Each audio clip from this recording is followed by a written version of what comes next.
Hi, എൻ്റെ പേര് രതീഷ് എന്നാണ്. ഞാൻ യൂറോപ്പിലെ റൊമാനിയയിലാണുള്ളത്. എൻ്റെ നാട് കൊല്ലമാണ്. ഞാൻ പുതിയതായിട്ട് യൂട്യൂബ് ചാനൽ തുടങ്ങി. മല്ലു ഇൻ റൊമാനിയ എന്നാണ് ചാനലിൻ്റെ പേര്. ഞാൻ ഈ ചാനലിൽ ഇടാൻ ഉദ്ദേശിക്കുന്ന വീഡിയോസ് ഇവിടുത്തെ കൊച്ചു കൊച്ചു യാത്രകളും കൊച്ചു കൊച്ചു കുക്കിംഗ് പരിപാടികളും അങ്ങനെയുള്ള വിശേഷങ്ങളൊക്കെയാണ്.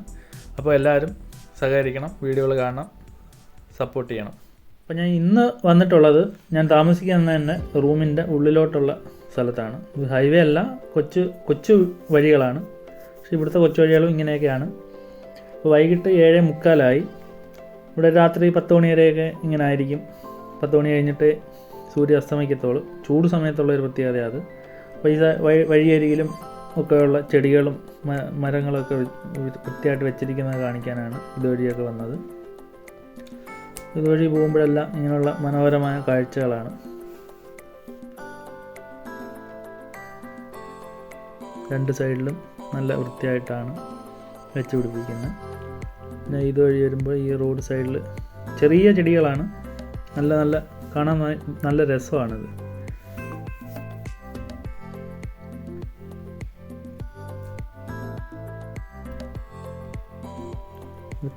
കല്ലിനകത്ത് വെള്ള പെയിൻ്റ് അടുക്കി വെച്ചേക്കുക, മരക്കുറ്റികളായിട്ട് തന്നെ.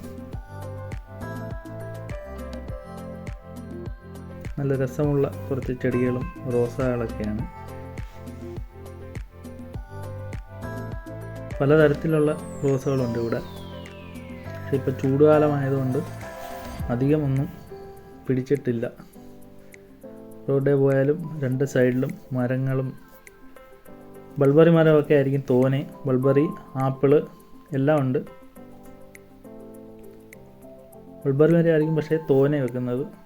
തോനെ അത് ഗവൺമെൻറ് തന്നെ വെക്കുന്നതാണ്. പിന്നെ സൈഡിലുള്ള വീട്ടുകാരാണ് അത് പരിപാലിച്ച് പോകുന്നത്. തണുപ്പ് സമയമാകുമ്പോഴത്തേക്ക് അവർ വെട്ടി വിട്ടിട്ട് ഉണക്ക് സമയമാകുമ്പോൾ അത് പൊട്ടിക്കിളിച്ച് വീണ്ടും കായ പിടിക്കും. അതാണ് തടിക്ക് അത്ര കനം തോന്നുന്നത്. ഇതാണ് കൊച്ചു 2 ആപ്പിൾ മരമാണ്. ഇപ്പുറത്ത് ഒരു മരം നാണ്ട് നിൽപ്പുണ്ട്. അത് ശരിക്കും ആപ്പിൾ പിടിക്കുന്നതായിരുന്നു. പക്ഷേ ഇപ്രാവശ്യം വലുതായിട്ടൊന്നും പിടിച്ചിട്ടില്ല. ചൂട് കൂടുതലായിട്ടായിരിക്കാം. അതുവഴി വന്നപ്പോൾ ഞാനൊരു വീട്ടിൽ കയറിയതാണ്. വീട്ടിൽ കയറി അവിടെ നിന്ന് വീഡിയോ എടുക്കട്ടെ എന്ന് ചോദിച്ചപ്പോൾ അവർ ഞാൻ എടുത്തോളാൻ പറഞ്ഞു. അപ്പോൾ ഈ പഴത്തിൻ്റെ പേരെന്തോന്ന് ചോദിച്ചപ്പം പുള്ളിക്കാരൻ പറഞ്ഞ് ബുത്തൂയ് എന്ന് പറഞ്ഞു. എന്തുവാന്ന് എനിക്ക് അറിയത്തില്ല, ഞാൻ ആദ്യമായിട്ട് കേൾക്കും അത്. പക്ഷെ നമ്മളെ നാട്ടിൽ ഈ പഴം ഞാൻ കണ്ടിട്ടില്ല. പിന്നെ കുറേ പേരയ്ക്ക, ഇവിടുത്തെ പേരയ്ക്കയത് നമ്മളെ നാട്ടിൽ സബർ ജല്ലിയുടെ കണക്കിരിക്കും. സബർ ജല്ലിയുടെയും പേരയ്ക്കയുടെയും ടേസ്റ്റ് ഉണ്ട്. ഇത് പച്ചയ്ക്കും പഴുത്തും തിന്നാൻ നല്ല രസമാണ്. ഇത് വേറെ ഏതോ ഒരു ഫ്രൂട്ടാണ്, അതിൻ്റെ പേര് ഞാൻ ചോദിക്കാൻ പോയില്ല. ഇത് പ്ലം മരങ്ങളാണ്. അത് വലുതായിട്ട് പിടിച്ചിട്ടില്ല. ഒരു വെള്ളമൊക്കെ നനയ്ക്കുന്നതുകൊണ്ടായിരിക്കും കുറച്ചൊക്കെ പിടിച്ചിട്ടുണ്ട്. ഇങ്ങോട്ട് വരുമ്പോൾ ഒരു കൊച്ചൊരു മൂട് ആപ്പിളാണ്. ചെറിയൊരു ഒരാൾ പൊക്കം പോലും ഇല്ല. അത് ശരിക്കും ആപ്പിൾ പിടിച്ചിട്ടുണ്ട്. കമ്പ് ഇരിഞ്ഞ് കിടക്കുന്നുണ്ട് വെയിറ്റ് കാരണം. ആപ്പിൾ പിടിച്ചിട്ട് കമ്പ് ഇരിഞ്ഞ് കിടക്കുക വെയിറ്റ് കാരണം. ആപ്പിൾ പിച്ചിക്കോളാൻ പറഞ്ഞ് ഞാൻ പിച്ചിയതൊന്നുമില്ല. ശരിക്ക് നല്ല ചുമപ്പ് ആപ്പിള്.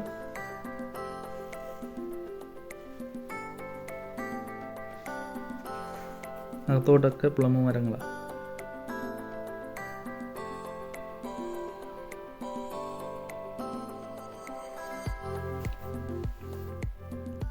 അതിന് പുറത്തൊരു പൊടി പോലെ പിടിച്ചിരിക്കുന്നത്, അത് വെള്ള കളറ്. അതിനകത്ത് തന്നെ ഉള്ളതാണ്. നല്ല ടേസ്റ്റാണ് കഴിക്കാനൊക്കെ. പിന്നെ കുറച്ച് ചെടികളും കാര്യങ്ങളൊക്കെ ഉണ്ട്. നല്ല രസമായി ചെടിയെല്ലാം കാണാൻ. നല്ല പൂവ് അതേ കണക്ക് തന്നെ. പിന്നെ കുറേ മുന്തിരിയും കാര്യങ്ങളൊക്കെ ഉണ്ട്. ഒരുപോലെ മുന്തിരി എന്ന് പറഞ്ഞാൽ ശരിക്ക് കാണും. ഇത് 1.5 കിലോ എങ്കിലും കാണും ഒരു കൊലയ്ക്കകത്ത് തന്നെ. എനിക്ക് അതിനകത്ത് നിന്ന് ഒരു ചെറിയൊരു കൊല ഒടിച്ചാൽ തന്നാണ് വിട്ടത്. ഒരു നല്ല നല്ല നല്ല രീതിയിൽ നിൽക്കുന്ന മുന്തിരിയാണ്. കെമിക്കലുകളോ കാര്യങ്ങളോ ഒന്നും ചേർക്കുന്നതല്ല. അപ്പോൾ അതെല്ലാം കഴിഞ്ഞ് നമ്മളിഞ്ഞ് വീട്ടിൽ വന്ന് ഇതാണ് എനിക്ക് തന്ന ഒരു കൊല മുന്തിരി. അപ്പോൾ ഇന്നത്തെ വിശേഷം ഇങ്ങനെ വൈൻഡപ്പ് ചെയ്യുകയാണ്. അപ്പോൾ എല്ലാവരും ചാനൽ സബ്സ്ക്രൈബ് ചെയ്യണം, സപ്പോർട്ട് ചെയ്യണം, സഹകരിക്കണം. അപ്പോൾ ഇനി അടുത്ത ദിവസങ്ങളിൽ അടുത്ത വീഡിയോയിൽ കാണാം.